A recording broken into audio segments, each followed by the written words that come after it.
നമ്മുടെ ഒരു വിജയം.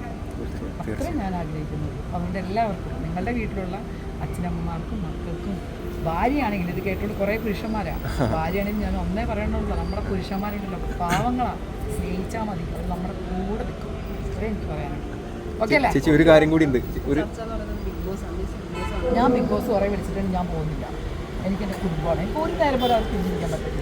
കാരണം എന്നെ എപ്പോഴും വിളിക്കുന്ന എൻ്റെ അമ്മയുണ്ട്, എൻ്റെ അനൂപിൻ്റെ അച്ഛനുണ്ട്, അമ്മയുണ്ട്, എൻ്റെ മോനുണ്ട്. അത് എല്ലാവരും വിട്ട് ബിഗ് ബോസിൽ പോയിരുന്നു ചെയ്യാൻ ഞാൻ താല്പര്യപ്പെടുന്നില്ല. ഇപ്പോൾ പോകെ എന്താവും ഞാൻ പറയുന്നില്ല. ഇപ്പോഴത്തെ കാര്യം സ്റ്റിൽ ഞാൻ എവിടെയും പോകുന്നില്ല. എനിക്ക് അത്രയും ദിവസം പിരിഞ്ഞിരിക്കാൻ പറ്റില്ല.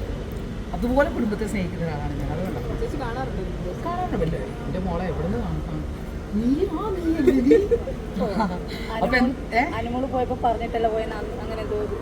എൻ്റെ പൊന്നെ, അതൊക്കെ ഒരു ഗെയിം ഷോ ആയിട്ട് ഗെയിമായിട്ട് കാണും.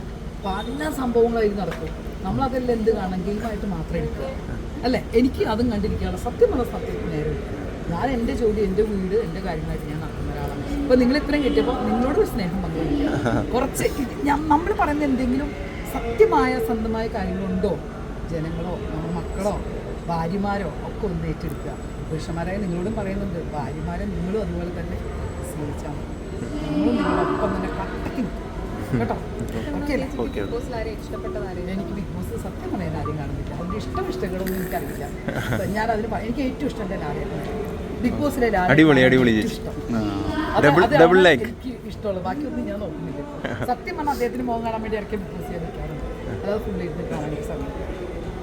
ചേച്ചി ഒറ്റ കാര്യം കൂടി ഉണ്ട്. എന്താണ് ഒരു കുറച്ച് നാളുകൾക്ക് മുന്നേ ചേച്ചി ഇൻ്റർവ്യൂവിൽ പറഞ്ഞിട്ടുള്ള ഒരു കാര്യമാണ്, മലയാള സിനിമയിൽ തന്നെ സീനിയർ താരങ്ങളിൽ സീനിയർ ആയിട്ടുള്ള ഒരു ആർട്ടിസ്റ്റാണ് ചേച്ചി.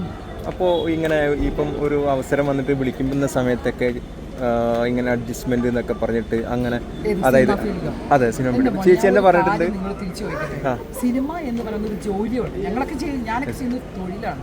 ഈ തൊഴിലുള്ള എല്ലാ സ്ഥലങ്ങളും ഉണ്ട്. സിനിമ മാത്രമല്ല, ഹോസ്പിറ്റൽ, ടീച്ചേഴ്സ്, പല സ്ഥലങ്ങളും ഇല്ലേ, ബിസിനസ്സൊക്കെ ഇല്ലേ.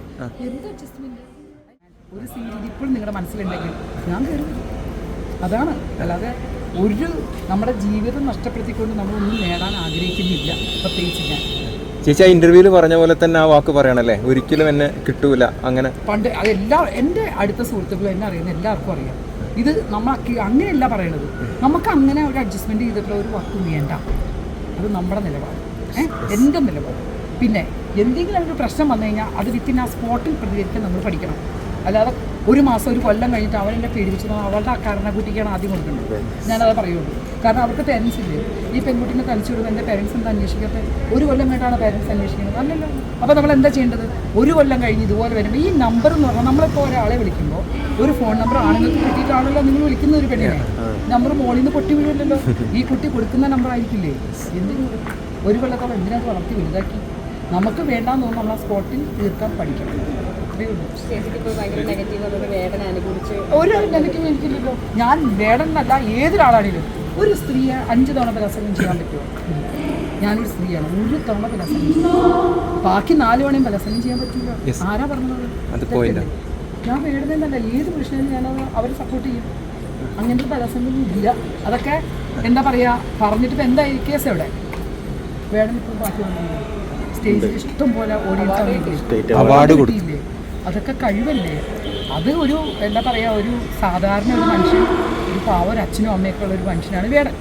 അതിനെ എങ്ങനെയൊക്കെയോ പാടി, കടലമ്മയും വിളിച്ച് പാട്ട് പാടി അവനവൻ്റെ കഴിവ് വലുതാക്കി വന്ന് സ്റ്റേജിൽ ഇത്രയും ജനങ്ങളെ ഉണ്ടാക്കിയെടുക്കാൻ പെടുന്ന പാട് വളരെ എഫേർട്ട് എടുത്ത കാര്യം തന്നെയാണ്. അപ്പോൾ ചോദിക്കുന്ന ചോദ്യം എന്ന് പറഞ്ഞാൽ, ഇന്ദ്രൻ ചേട്ടൻ അന്ന് ഒരിക്കൽ അവാർഡ് നിഷേധിക്കുന്നത് അതിലൊരു അതുമായി ബന്ധപ്പെട്ട ആള് ബലാത്സംഗ കേസ് പ്രതിയായിരുന്നു പറഞ്ഞു. പിന്നെ എങ്ങനെയാണ് നിങ്ങൾ വേടൻ അവാർഡ് കൊടുത്തതെന്നാണ് ചോദിച്ചുകൊണ്ടാണ് ഇപ്പോൾ സോഷ്യൽ മീഡിയയിൽ ഞാൻ പറയട്ടെ, ഒരു ജോലി ചെയ്യുന്ന ഒരു സമയത്ത് നമുക്ക് കിട്ടുന്ന നല്ല രീതിയിലൊരു അംഗീകാരം നടക്കുമ്പോൾ കേസ് നടന്ന് വിജയിച്ചോട്ടെ, കേസ് അവിടെ നടക്കും.